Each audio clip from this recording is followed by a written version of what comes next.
नमस्कार, खबर समय जगत में आपका स्वागत है। मैं हूं आपके साथ जितेंद्र जैन। आइए नजर डालते हैं आज की कुछ मुख्य खबरों पर।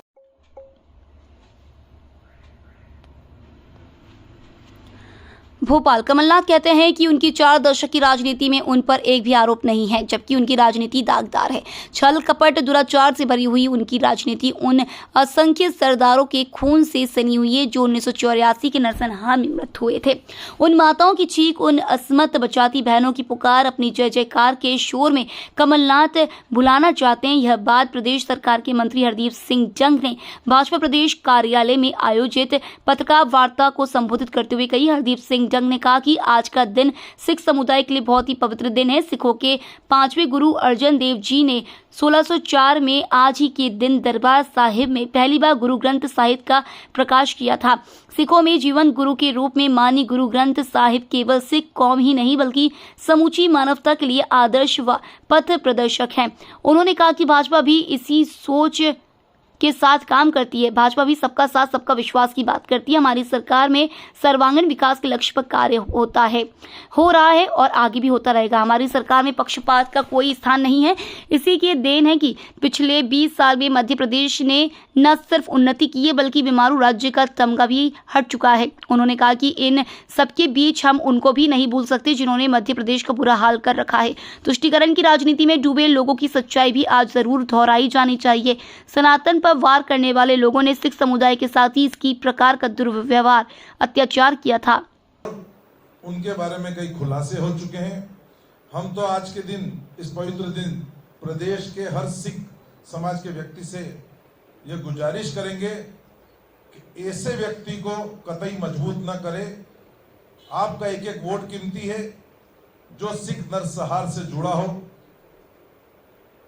आपका वोट ऐसे व्यक्ति को मजबूती प्रदान करे जो 84 का दोषी हो, तो कहीं ना कहीं हम भी गुनाहगार होंगे और ऐसे दुष्ट व्यक्तियों के साथ हमें खड़े नहीं होना है।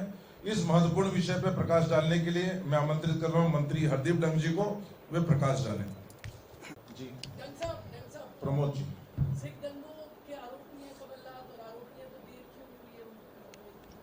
लगातार कार्रवाई चल रही है और बीच में जो कांग्रेस ने उनके प्रभाव से इस काम को रोक दिया था। हम शिरसार साहब को धन्यवाद देते हैं कि उन्होंने पुनः गृह विभाग से निवेदन करके इस फाइल को खुलाया है और 601 नंबर बटा 84 जो FIR नंबर जो 601 है उसको पुनः प्रारंभ कराया है। और मैं मानता हूं कि जल्दी से न्याय खाली सिखों के लिए नहीं है, खाली सिखों तक की बात नहीं है, मानवता के नाम पर जो उन्होंने कलंक करा है, उनके इशारे पर जो नरसंहार हुआ है, ये इंसाफ उन व्यक्तियों को तो मिले, पर एक उदाहरण पूरी भारत की जनता पूरे विश्व में जाए कि ऐसे नेताओं के लिए कोई जगह नहीं है। और मेरा मानना है कि जिस प्रकार से कमलनाथ, अब उनको जी क्या बोलूँ, कमलनाथ जी जिस प्रकार से जी वरिष्ठ के नाम पे लगाऊं, पर कमलनाथ जिस प्रकार से आज लगातार कांग्रेस के नाम से वोट मांगते हैं, उनको वोट मांगने का और कांग्रेस पार्टी को जनता के बीच में जाने का कोई अधिकार नहीं है कि ऐसे व्यक्ति के ऊपर जल्दी से जल्दी, जो एक राहुल गांधी और राजीव गांधी अगर मानते हैं कि वो, तो राजीव गांधी तो कह रहे हैं कि एक पेड़ गिरता तो कंपन पैदा होता है। राहुल गांधी अगर मानते हैं कि मानो वो यात्रा कर रहे हैं इतने किलोमीटर की और उसके बाद भी ऐसे व्यक्तियों को ताकत देते हैं, तो मानवता के नाम पर कलंक है। इसलिए उन पर कार्रवाई कांग्रेस भी करना चाहिए, पर कांग्रेस उनको बचाने का काम करती है। साथियों, मैं पहले तो प्रकाश पर्व की बधाई देता हूँ। आज पत्रकार बंधुओं के साथ हमारे बीच में हमारे वरिष्ठ नरेंद्र जी सलोजा साहब, नया जी बग्गा जी, शिवम जी, मिलन जी और सभी साथियों, आज बहुत ही पवित्र दिन है। आज हमारे गुरु ग्रंथ साहब जी का आज प्रकाश पर्व है और बड़े उत्साह के साथ पूरे विश्व में जो श्री गुरु ग्रंथ साहब जी को मानते हैं बड़े उत्साह के साथ इस पर्व को मना रहे हैं।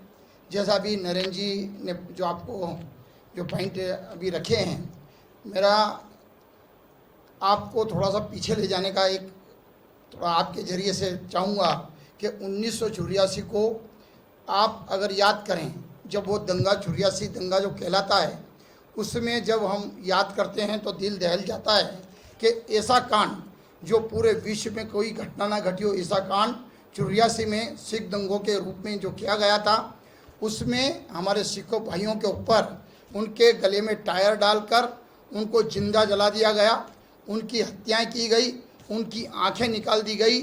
ऐसा कांड जब होता है तो दिल दहल जाता है। और ऐसे उसके पीछे, ऐसे कृत्य करने वालों के पीछे एक राष्ट्रीय पार्टी जो कांग्रेस के रूप में जानी जाती है, उसमें उसका हाथ जब होता है तो एक ये आम व्यक्ति के सामने ऐसी बात लाना भी आज ज़रूरी है। और अभी कल सीबीआई ने जगदीश टाइटलर के ऊपर अभी चार्जशीट जो करी है, आज वो भी आपको जानकारी देनी थी।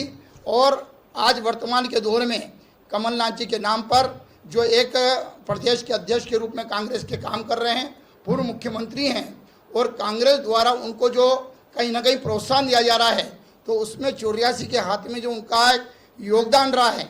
और मेरा मानना है कि ऐसे व्यक्ति जब कांग्रेस का नेतृत्व कर रहे हैं तो एक सिख समाज नहीं, मानव जाति को भी सोचना चाहिए कि ऐसे व्यक्तियों को क्या हम आगे बढ़ाना चाहिए। अभी तो सज्जन कुमार जी, उसके बाद जगदीश जी टाइटलर, अब कमलनाथ जी की बारी है कि उन पर भी एक्शन हो और जल्दी से जल्दी ये जो इनके साथ हुआ है, कमलनाथ जी को भी उनका आईना उनको दिखाना चाहिए।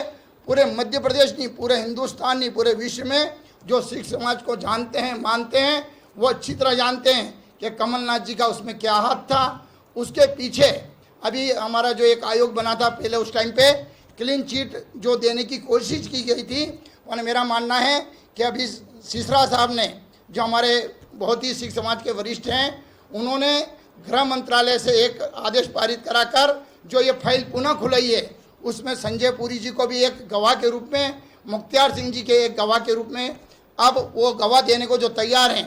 तो मेरा मानना है कि ऐसे संहार करने वाले व्यक्तियों को एक प्रदेश के सामने, पूरे हिंदुस्तान के सामने, जो पुराने व्यक्ति तो जानते हैं पर नई पीढ़ी को भी बताना जरूरी है। तो हम ये कह सकते हैं कि ऐसे व्यक्ति को जो नरसंहार का एक अपराधी हो, अभियुक्त हो, तो उस पे आने वाले दिन में उनको जनता के सामने बीच में ले जाना आज हमारा ये मुख्य कारण था।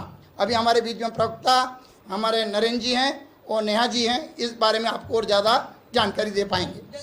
For latest news, subscribe to our channel and press the bell icon